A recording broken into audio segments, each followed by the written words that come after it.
Hey guys, it's Sam. Welcome back to my channel. So today I'm going to film another full face using only one brand of makeup. I polled you guys or kind of posted in my community tab on YouTube, and I asked if anybody had another full brand, one face of whatever, one face full brand. If anybody had another brand in mind that they wanted to try, and I got a couple of responses. I will say that the majority of them were for Urban Decay, which I am in the process of filling in my full face for, because I do already have a lot of Urban Decay products in the drawers behind me, but not quite enough to do a full face, so I'm going to fill that in. But in the meantime, I was able to get together a full face of Maybelline products, so that is what we are going to do today. We are going to be doing a full face using only Maybelline products. Now, quick disclosure, I did go pick up what I thought were the missing products today. Unfortunately, I forgot a setting spray, so we're just gonna go without a setting spray. Oops. Anyways, I'm not gonna keep rambling. Let's just get right into it. So first things first, we'll start with the primer. I have the Maybelline Master Prime Primer Hydrate and Smooth, so it's in like shade number 050.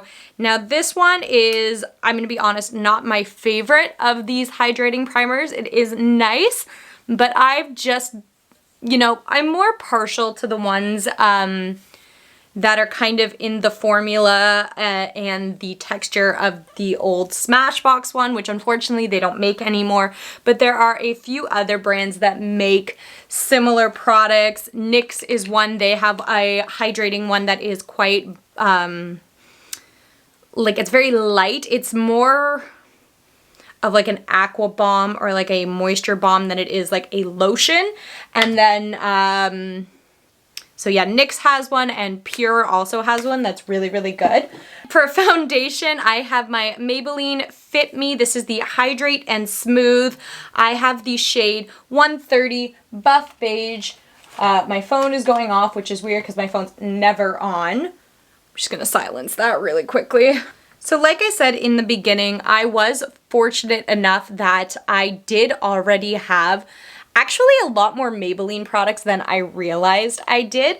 Also, I think I bought this shade in either the winter time, or if I did buy it, no. Yeah, I think I bought it my brain's not working. I bought it when I was more tanned, whether that was because I had a better tan from going to the tanning beds, which I have not really done very much since this whole COVID-19 thing. Obviously, they were closed for a while, and now that they are reopened, I am thinking about going back. Or I'm thinking about just trying to get outside more.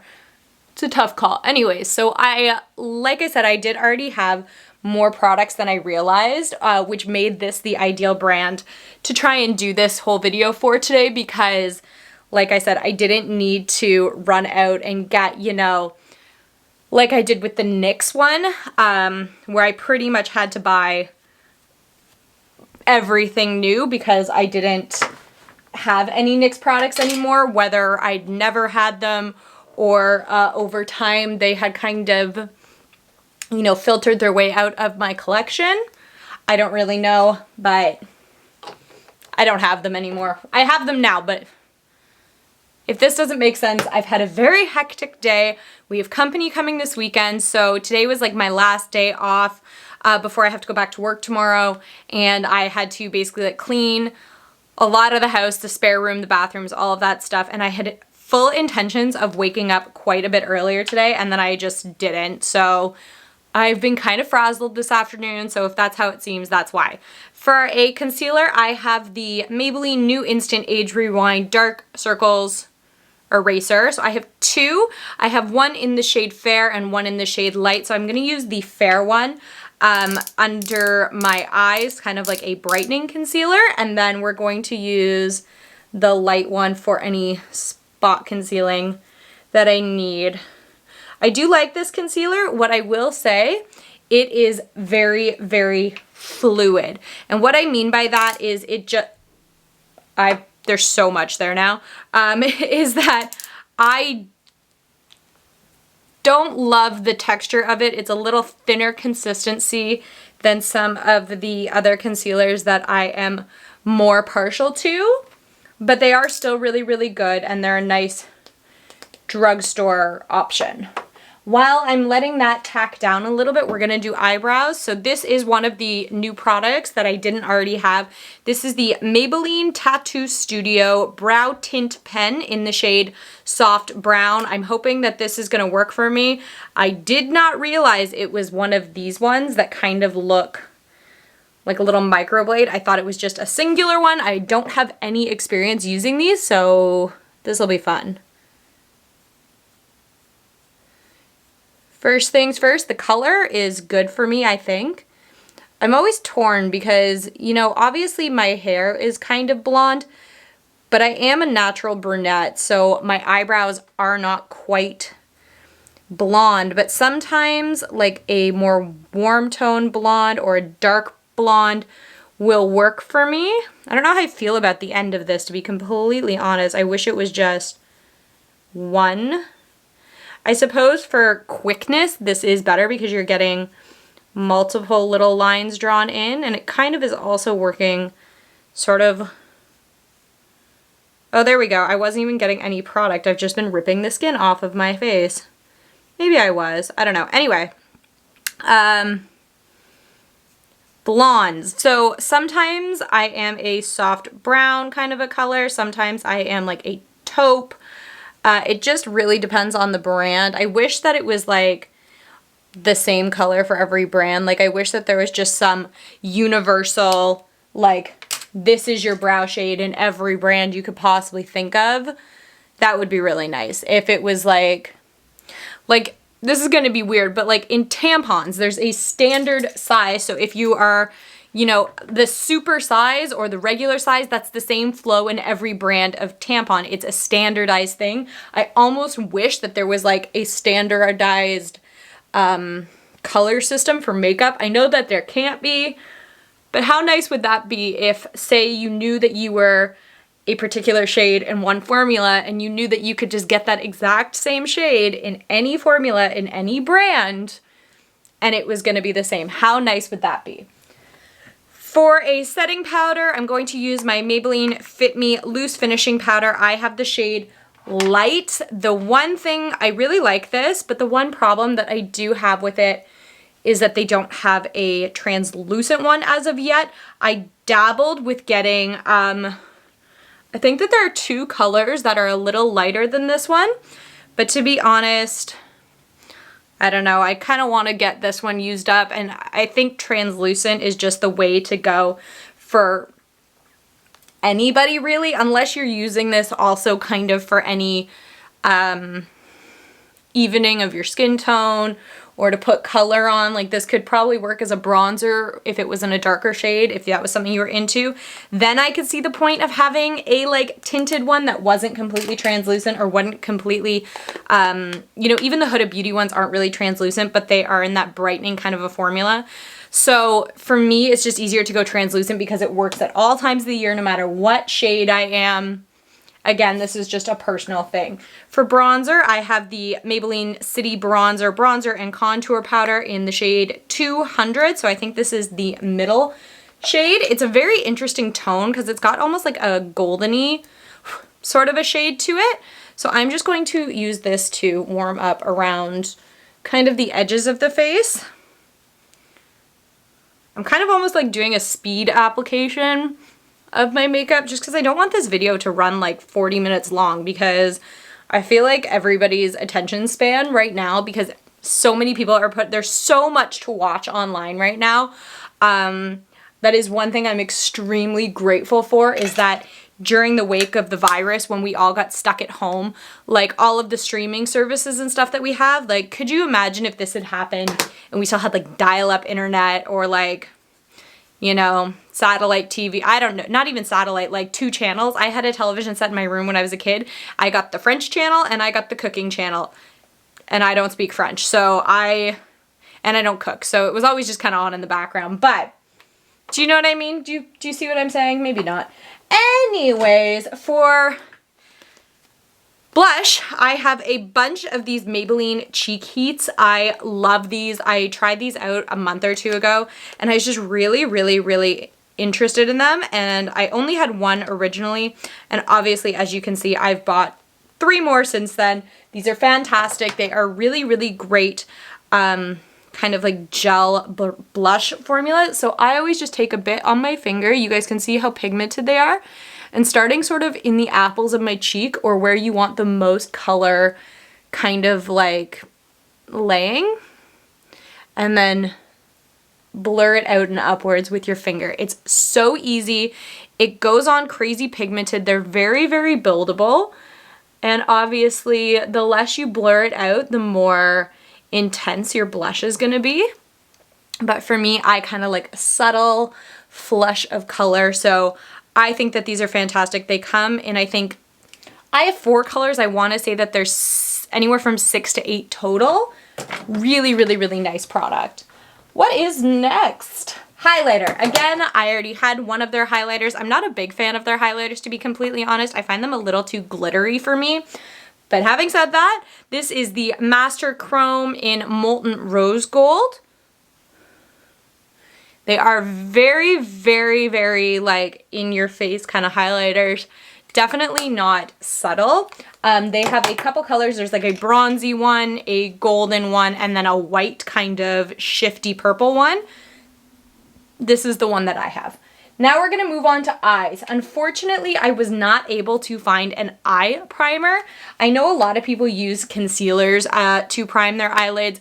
I'm not going to do that today because I watch a lot of, I think Robert Welsh or Walsh, and he always says like, don't put a concealer on your eyes. Concealers break down under oils, and your eyelids are one of the oiliest parts of your skin. If you're gonna do anything, use a primer. But like I said, I don't have one. I bought a little eyeshadow palette. This is the City Mini Palette High Rise Sunset. So this is what it looks like. I was just really drawn to these shades. I think it's an all matte palette, so there will not be a shimmer involved in this look, but there's nothing wrong with that. I think it gives like a really nice variety of shades. I'm really into this yellow. So we're gonna play with this today and see how she goes if I could find a brush. Here we go. I should probably try these Morphe brushes that I recently got that I haven't really used yet. We'll give them a whirl today as well. So first things first, I'm going to take, oh, okay, so this always intrigues me when it says like how to do your makeup on the back. I always am like, do I trust that? Do I want to go for that? No, I don't. Okay, so first things first, in the crease, we're gonna go in with this kind of like orangey brown color. I think that that's a really nice crease color. We'll find out though. Like I said, I do not have a primer on, so I would want to retest these shadows, probably with like my MAC paint pot or something like that, but they seem to be pretty pigmented. They're going on nicely.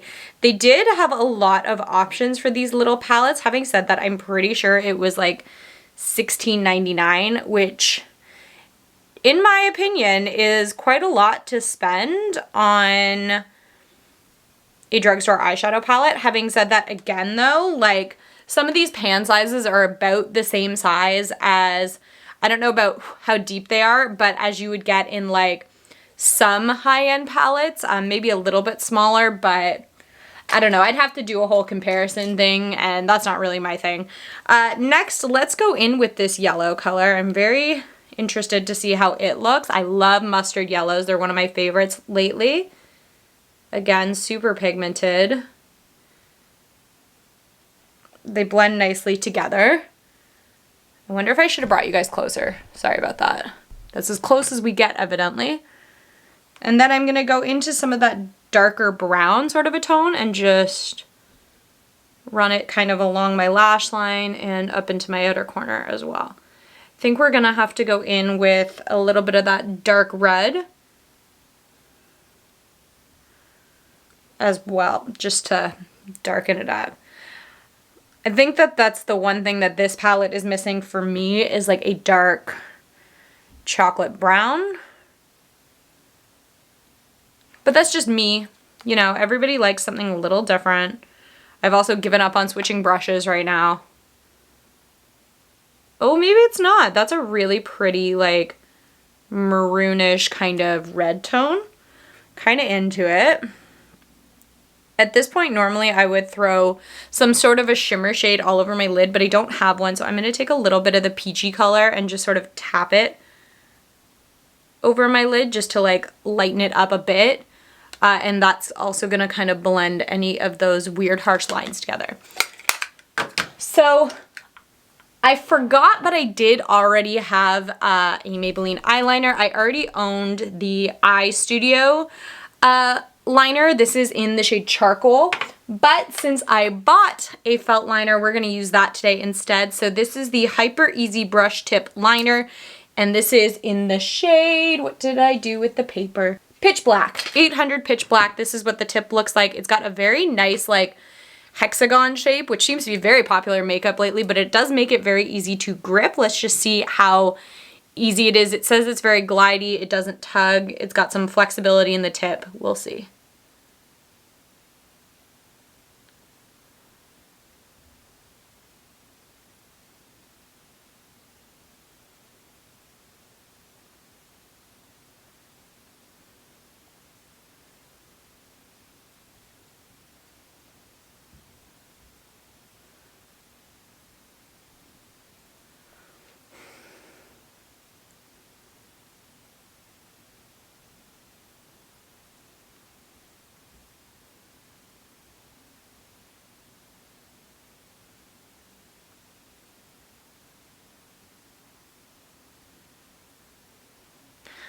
All right, so it's okay.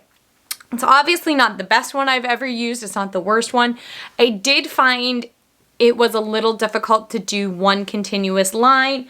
It took a little bit of like going a bit by bit. I don't know if that's because I'm not used to it yet or because the tip's not flexible enough.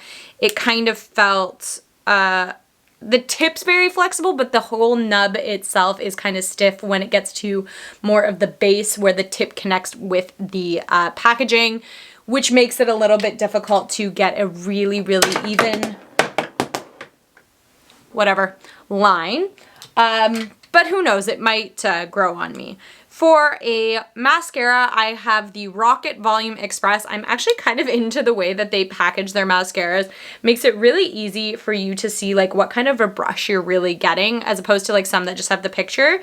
And it's got just this little like cap on it that keeps it nice and sealed and fresh. So let's put that in there, give it a little shake, get some product on that. Wow, that brush coated so quickly. Holy crap. Let's just get right into it. So it is kind of a rubberized brush.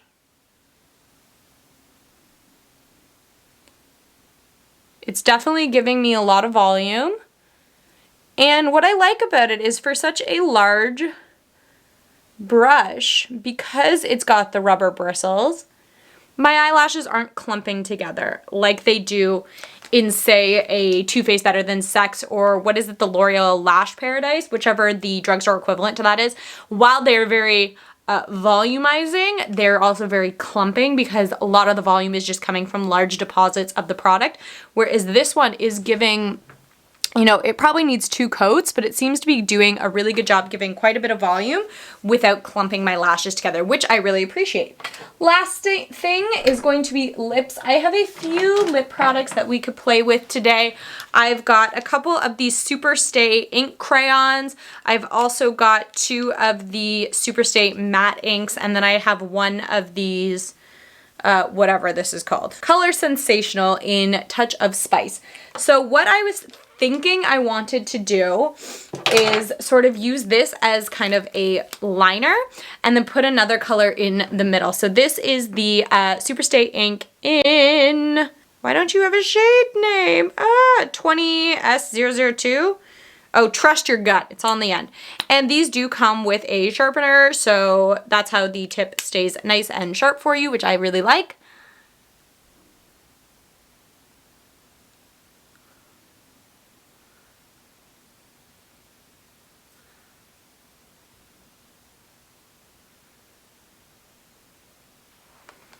So I really like the texture of these on their own. They're very, very comfortable. They are matte, so eventually they do dry down quite a bit, but at least in the beginning, they're a very nice, comfortable formula to wear. Let's do the Superstay Ink in the shade Poet. It's like this orangey kind of a shade.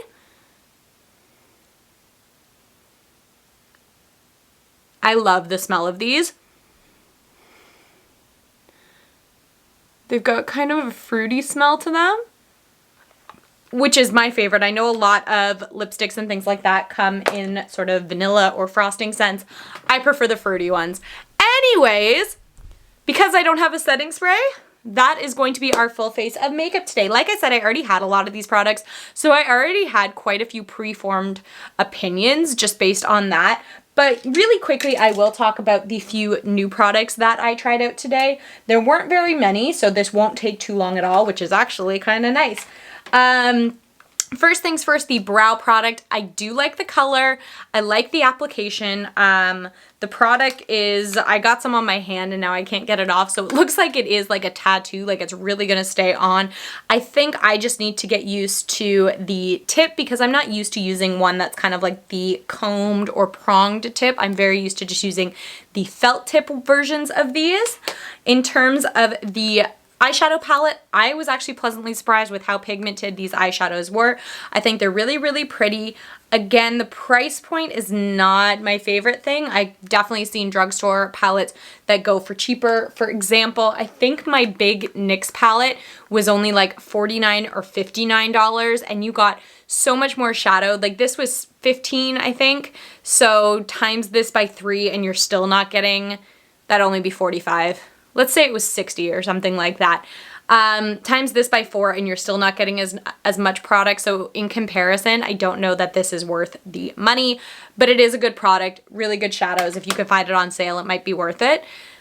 The eyeliner pen is nice. It's very black. It is quite fluid. I think it's just going to take some getting used to.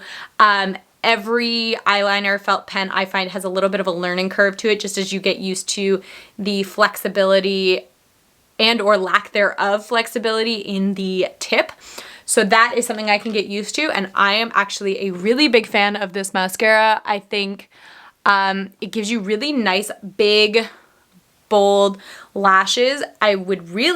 I'm not going to do 2 coats today just because I'm not a 2-coat mascara kind of person, but I think if you didn't find this was enough volume and you really wanted more, you could definitely layer up a couple coats because it is already dry, and I do believe that they have a waterproof version of this as well. So I will list all of the products down below. If you like this video, give it a thumbs up, comment down below what Maybelline products are your favorites, and if you have another brand that you would like to see me try out, let me know that below as well. I am in the works of planning to do Urban Decay. As I said, I think I want to try a full face of NARS makeup, and a long time ago someone also suggested doing a full face of brands that start with the first letter of my name. I'm working on it. It's a little difficult. S is both a broad category and a not so much. So I'm working on that. If you guys know of lots of S brands that I should be trying out, comment those down below too. If you aren't already and you would like to be, then subscribe to my channel. I would really appreciate it. And I will catch you guys next time. Bye.